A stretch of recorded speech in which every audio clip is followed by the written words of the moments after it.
Good morning, everyone. Happy Sunday, guys. Today it is May 31st, 2026. It is the last day of May. Tomorrow, guys, is June 1st. And welcome everyone to our morning reflection, guys. So, I start the day, guys, with a little bit of concern because these couple days, no, months, have been feeling stagnant, like as if there's nothing to look forward to. Like the days just feel like too stagnant. Like there's like every day is always the same routine, same thing, same rhythm. Like it's becoming a little bit too stagnant. Like I'm stuck in a loop of boredom and like almost demotivation because I want to try new things per day. Like, my goal is to try new things and to gain new experiences. But my brain is like looking for high stimulation, even though we can benefit from trying small things that are manageable. It's better than high stimulation because, yeah, it all started I think December or November started feeling like this because, mostly because we spend most of the time indoors, especially on Sundays, because on Sundays it's always characterized by spending the entire day indoors instead of going outside and getting the fresh air. So, um, I have been almost begging my mom to open mm, uh, the bedroom window because the weather is getting warm and I want to enjoy it. I don't want to be stuck indoors, just having nothing to do and being stuck in a loop of scrolling on my phone and all those things. Yeah, because I feel like at home, scrolling on my phone is probably the only thing I could do to kind of fight the boredom. But at the same time, from my previous experiences, I don't want to be constantly escaping boredom. It's also important to kind of endure boredom for as long as you can, and you know, try something new that's unrelated to your phone. Maybe take a little bit of a walk. Maybe try a slightly new food. Whatever. Yeah. But I remember last year, guys, in June and in May, things felt quite the opposite of what I feel this year. It felt more like open. It felt motivating. It felt like I was like there was something to look forward to. The days just felt like happier. And I remember going outside a few times. I remember going outside in June, on June 1st, with my Auntie Dolly and her mom. We went to the nearby park near their house, and it was quite chilly out that day on June 1st. But that day, the air just felt fresh. I liked it. Yeah, the next day on June 2nd, I remember the morning on that day. It was like it was like in the low 50s. And then the steady rise to the low 70s in the afternoon. And I just remember being outside at like 6 p.m. when I was heading to my piano lesson. Because at the time, my piano lessons used to be on Monday last year. But now, because of schedule change, it's constantly changing. So,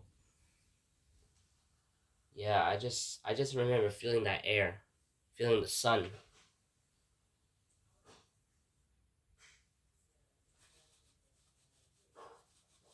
And so was the end of June, guys. When I finished school early that year, um, my last day was on June 17th because I only had one Regents exam to take.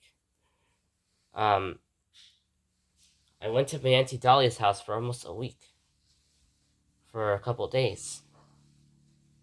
The days also just felt slow but peaceful, not stagnant. It just felt slow. It felt like memorable. And I just remember going outside a few times at my Auntie Dolly's house. I remember June 19th in the morning, on the morning of that day. I went outside. I remember hearing the 4 train at Jerome Avenue. We went to buy some sort of. We went to like a nearby store to buy something. I don't remember what. It was like in the low 80s, I think. The sun was shining, even though I could not see. It's for sure it was bright, I think. So, but yeah, overall, guys, June last year just felt like happy days, like happy and peaceful days, and it also felt like an anticipation for the end of the school year. Now this year, guys, it feels quite uneventful. So is May, guys. May feels quite uneventful this year. It Instead of feeling like days of happiness, the days just feel stagnant and uneventful. You know, we almost don't go out at all, guys. Especially on Sundays, we spend the entire day indoors because my mom always got a lot of things to do, and I understand that.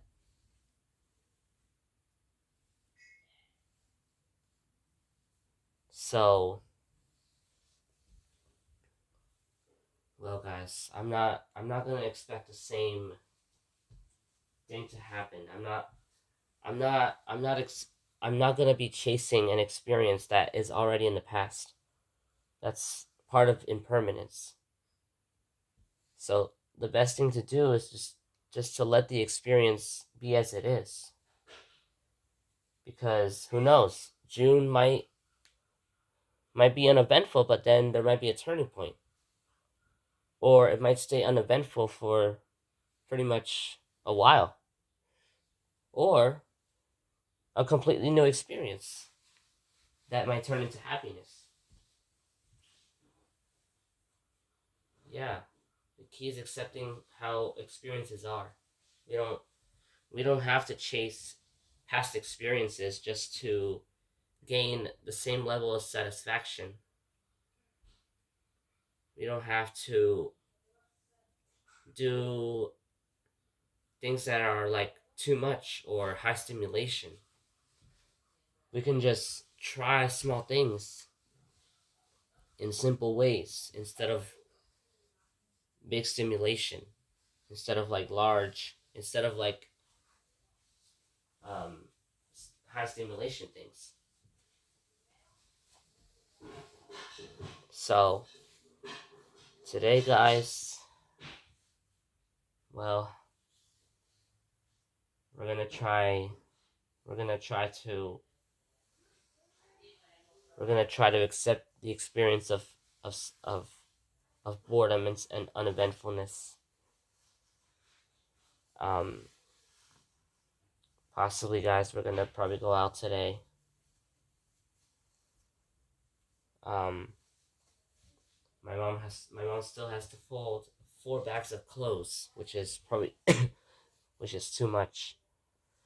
And she told us this morning, if you guys help me with folding the clothes, then we can finish faster and we can go outside. Now, that sentence right there, I feel like I have to do it.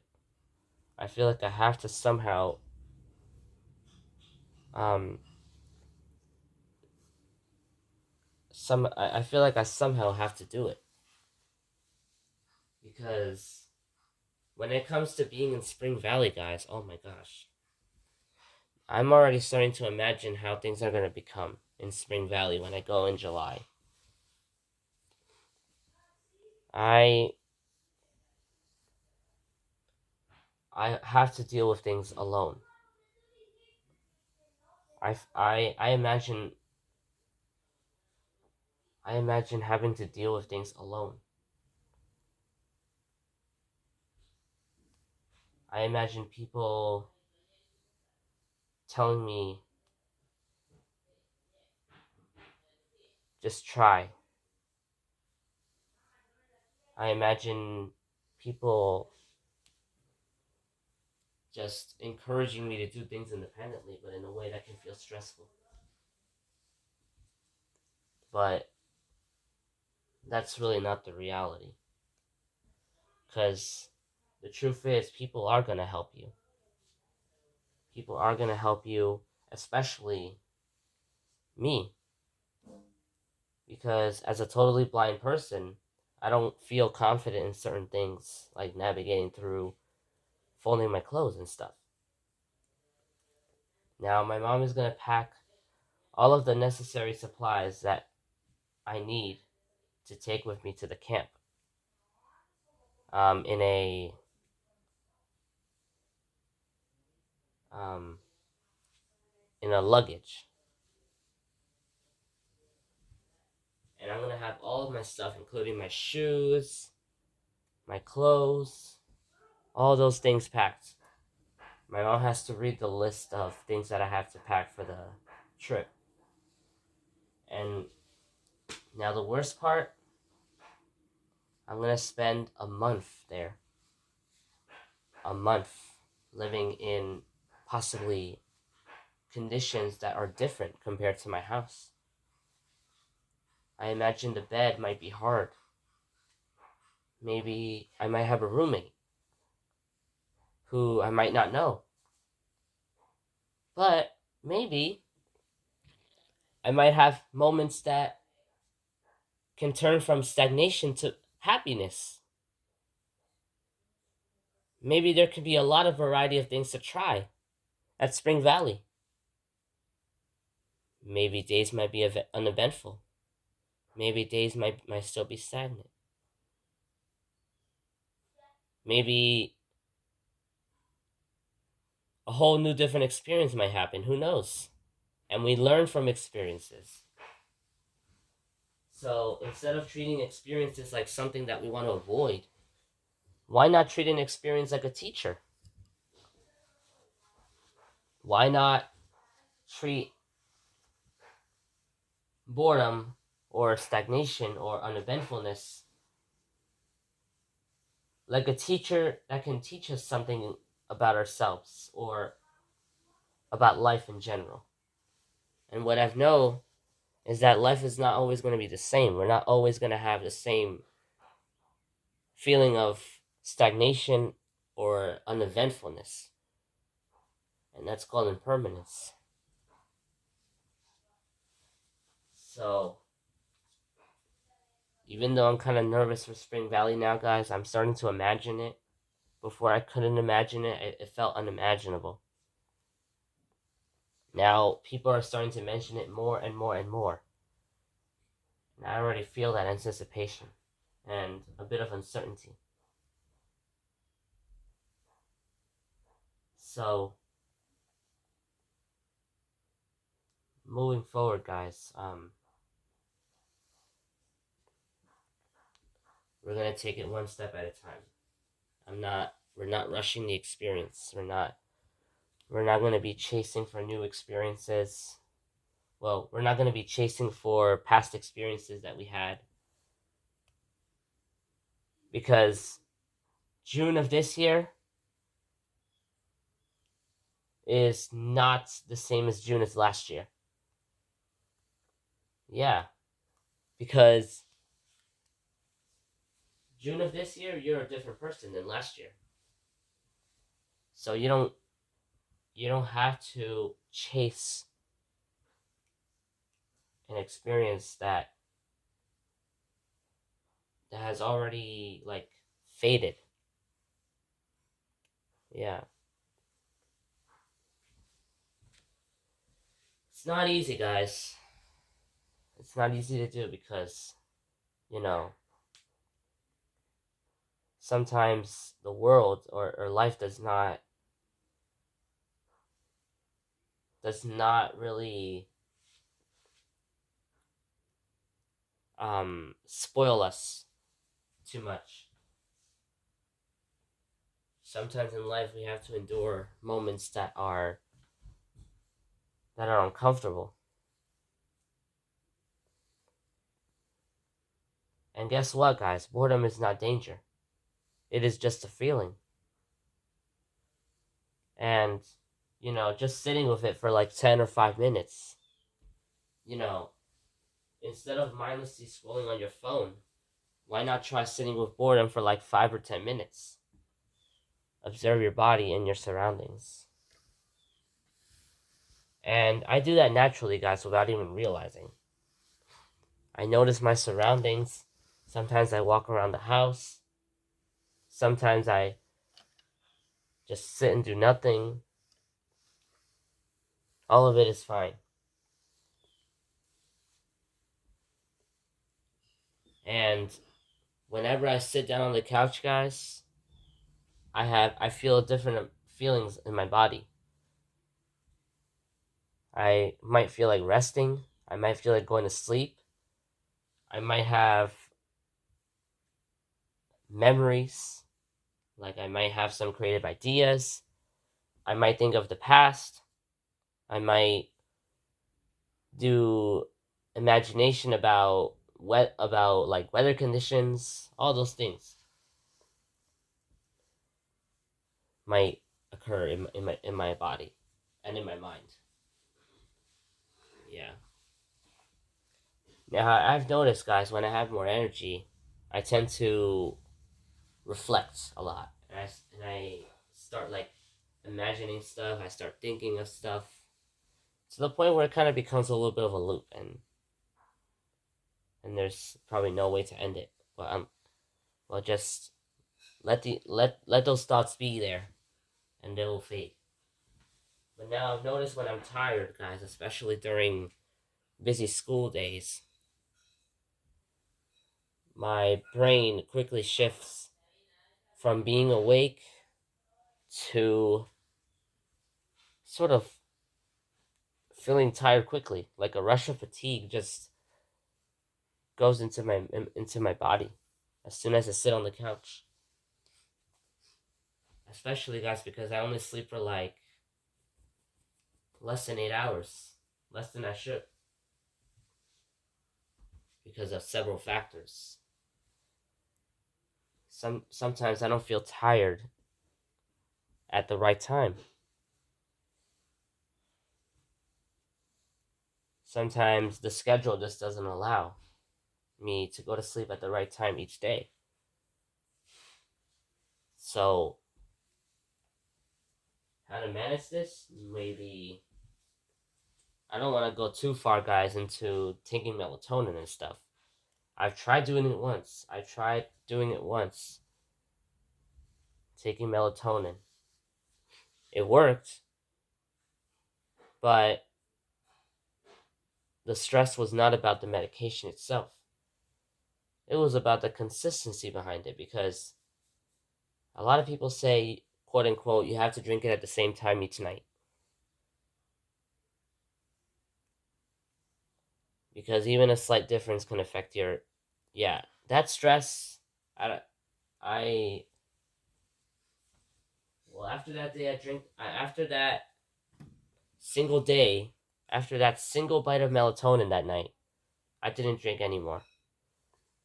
I switched to natural remedies like valerian tea, stuff like that.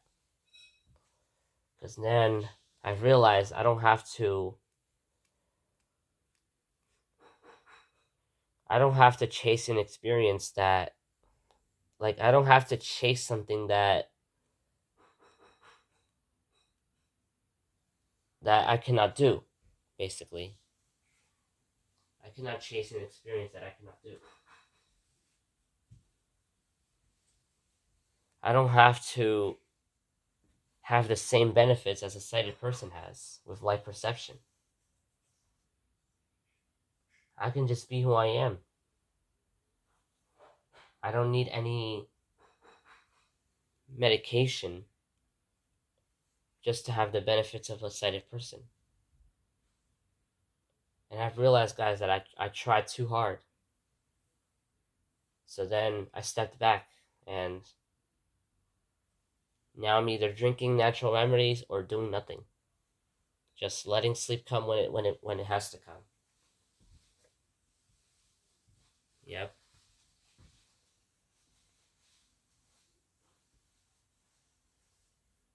So yeah, guys, there's a lot, guys, going on in my mind.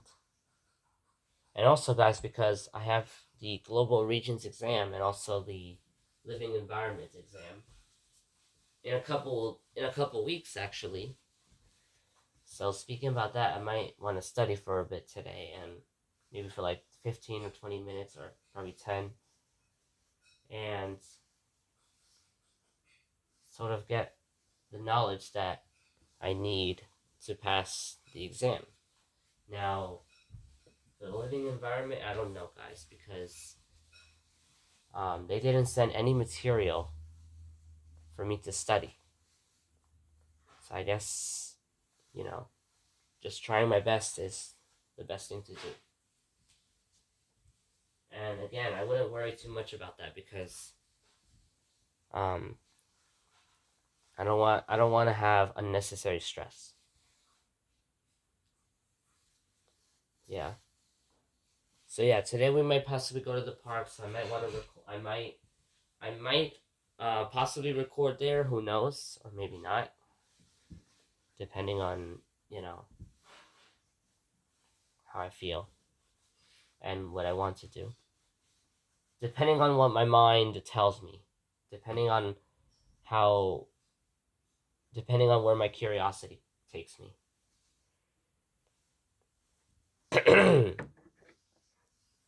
All right, everyone. So we're going to end the reflection, guys. I recommend you guys to subscribe. And I'll see you guys later or tomorrow.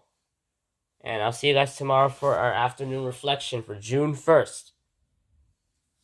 Yep, the first day of meteorological summer. June 1st. So goodbye, everyone. Reset home button. Off. Flash. Select telecap. Stop double. Oh. Stop.